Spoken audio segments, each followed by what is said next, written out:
مریض wash room میں بیٹھا رہتا ہے، پریشان ہو جاتا ہے، بیٹھا تھک جاتا ہے، جب اٹھنے کی کوشش کرتا ہے تو ایسے محسوس ہوتا ہے کہ اجابت کا کچھ حصہ بھی باقی ہے،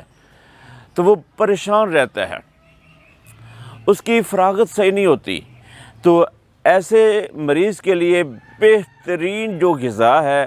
پھلوں میں سے وہ امرود ہے، اس کو چاہیے کہ وہ امرود استعمال کرے۔